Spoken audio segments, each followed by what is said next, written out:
For an update on sports stories across the globe, Ebby Iyamon joins us now. Morning, Ebby. What do you have for us? Good morning, Adefemi. Good morning, Vimba. Good morning, Rufai. I can see that two of you are twinning today with the blue. Look at us.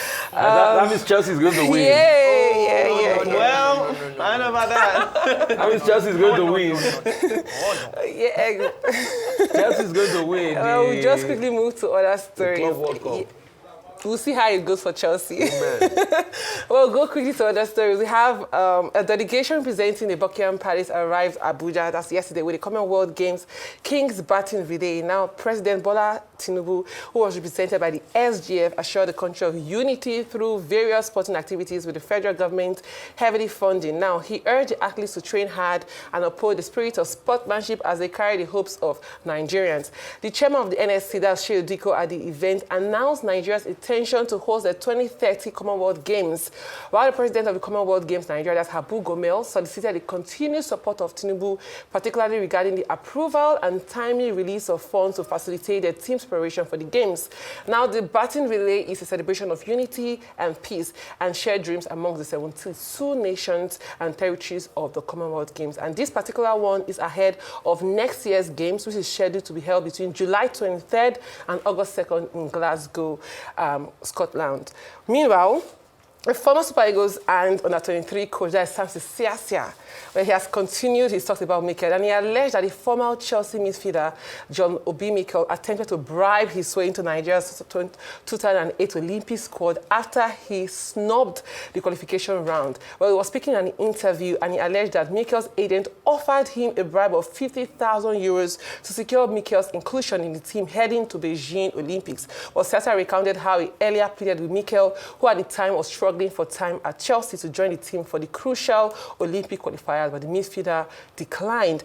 Well, according to him, Mikel only showed interest in joining the team after the team picked their ticket to Beijing, with the agent offering him that amount of money, and he said he declined the offer, so Mikel wasn't part of that team. But he eventually went to the 2016 Olympics. Well, away from that, we go quickly to the Club World Cup. And in the Club World Cup, Gonzalo Garcia's 54th minute header from a Trent Alexander-Arnold assist was enough to give Madrid a 1-0 win over Juventus to book their place in the quarterfinals of the tournament. The Spanish Giants will now face Borussia Dortmund, who defeated Mexico's Monterrey 2-1, thanks to Serhou Guirassí's early 2 goals, and Karim Adeyemi assisted both goals to bring Guirassí's tournament total to 3.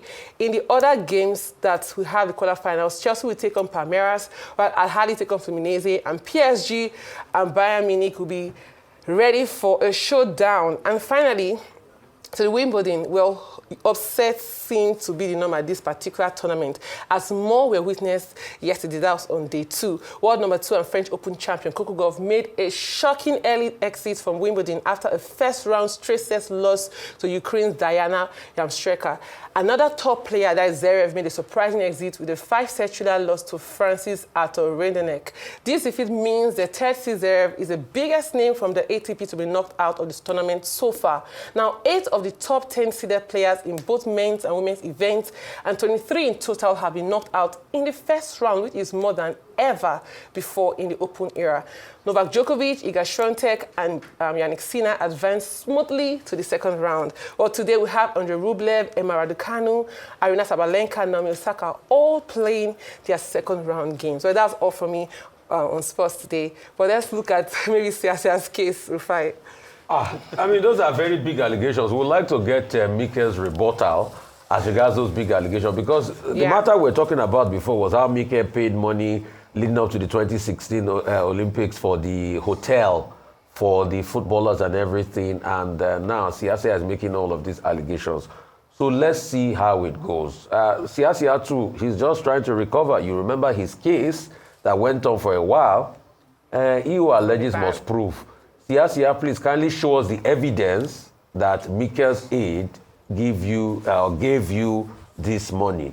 Mikel, too, you have a right to be able to come out and reply. But in that 2016 Olympics, we can't deny the fact that Mikel risked a lot, because it was after that Olympics that Chelsea pretty much let go of him because he didn't stay for Chelsea's preseason. And that affected him in Antonio Conte's plan, if my memory serves me right. So he sacrificed for Nigeria. We can never forget that.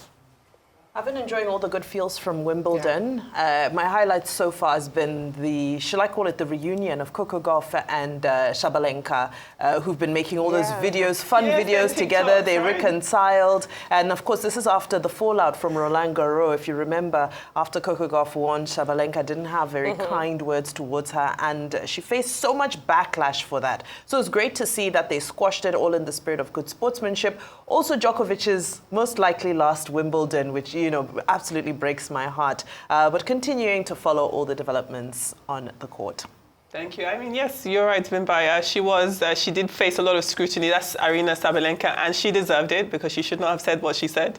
And it was quite kind of Coco Gauff to help with her image thereafter with these TikTok videos. That being said, I mean, I heard what you said at the very beginning of your segment there, Ebby, when you talked about how the National Sports Commission is definitely throwing its weight behind Nigeria being the host country for the 2030 Commonwealth Games. I think that would be fantastic to have Nigeria host such a prestigious tournament. So we do wish Nigeria the best and hope that that's something that does materialize. How possible will it be? That's the question. We've got 5 years to prepare. Well, we'll have to see. We would have to see, but we hope that becomes a reality, definitely. Yes, we'll host it. Viva Nigeria. Yes. Viva Nigeria 2030. All right.